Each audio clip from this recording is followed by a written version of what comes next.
अल्हम्दुलिल्लाह वहदा वस्सलातु वस्सलाम अला मन ला नबी अबादा अम्मा बाद। इस्लामी भाइयों, ये रमज़ान मुबारक का आखिरी अशरा है। इसमें नबी अकरम सल्लल्लाहु अलैहि वसल्लम का मामूल होता था कि आप कसरत से बातें करते थे और अपने अहल वाल को भी इसकी तरगीब दिलाते थे। सही बुखारी शरीफ की हदीस है।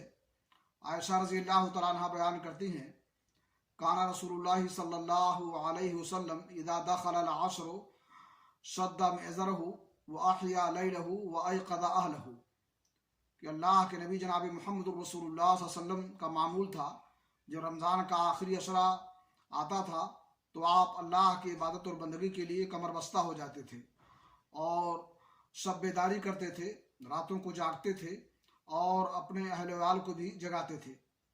इसलिए नबी की सुन्नत पर अमल करते हुए हमें इस अशरे में कसरत से अल्लाह रब्बुल आलमीन की बातें करनी चाहिए। लेकिन अफसोस का मकाम यह है कि बहुत सारे लोग शुरू रमज़ान में चुस्त रहते हैं अल्लाह ताला की इबादत और बंदगी के लिए और क़यामुल लैल का एहतमाम करते हैं, लेकिन आखिर में वो सुस्त पड़ जाते हैं और क़याम करना और इस तरह से कुरान करीम की तिलावत करना छोड़ देते हैं।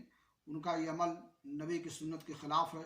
अल्लाह हमें इस तौफीक बख्शे कि हम जो है आखिरी अशरे में अल्लाह रब्बुल आलमीन की खूब बातें करें और हमारी बातों को अल्लाह रब्बुल आलमीन ज़रिए निजात बनाए। वाखिर दाअवाना अल्हम्दुलिल्लाहि रब्बिल आलमीन।